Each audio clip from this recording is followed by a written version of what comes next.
তো বন্ধুরা, এখন বাজে রাত 11:15। তো এসছি অন্য একটা কারণে যদিও। তো আর বিকালে কিন্তু দেখে গেছিলাম এই ড্রাগনের ফুলগুলো। ভেবেইছিলাম যে কোনোদিন আমি রাত্রেবেলা কোনোদিন ফোটা অবস্থায় মানে ক্যামেরা বন্দি সত্যি করতে পারিনি। তো আজকেরও ভুলেই গেছিলাম। তো একটা কারণের জন্য এসছি। আর এই দেখো 3খানা ফুল একসঙ্গে ফুটেছে। অনেকে এটাকে ব্রাশ দিয়ে কিভাবে বেশ একটা ওই রেণুগুলোকে নিয়ে আর ওই যে এই ফুলের মধ্যে দিয়ে দেয়। তো আমি সেটা এখন আর কিছু করছি না, যাই হোক। আর এখানে একসঙ্গে 3টে ফুল দেখাচ্ছি। ফুলগুলো দেখলে মনে হচ্ছে তো পুরো মনে হবে প্লাস্টিকের ফুল।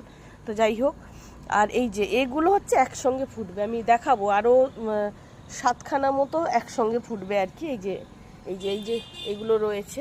তো তোমরা এগুলো তো জানোই কি অপূর্ব লাগছে, যেটার জন্য আমি শেয়ার মানে না করে সত্যি কথা বলতে পারছি না। কি অপূর্ব লাগছে। আমি কোনো দিন এভাবে রাত্রে ফোটা অবস্থায় কখনো ক্যামেরা বন্দি করতে পারিনি, এই ফার্স্ট টাইম।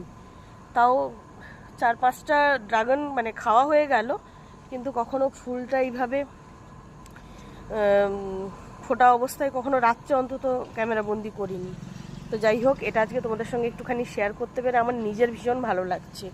আর এরপরে একসঙ্গে 7টা ফুটবে, মানে যদি কিছু ঝরে টরে না যায় বা শুকিয়ে না যায়, সম্ভবত শুকাবে না। তো যাই হোক, সেই 7টা কি 6টা যে কটাই একসঙ্গে ফুটুক, সেটাও যদি সম্ভব হয় তোমাদেরকে একটুখানি দেখিয়ে নেব। তো চলো, সবাই খুব খুব ভালো থেকো, সুস্থ থেকো। সবাইকে জানাচ্ছি শুভরাত্রির শুভেচ্ছা। চলো।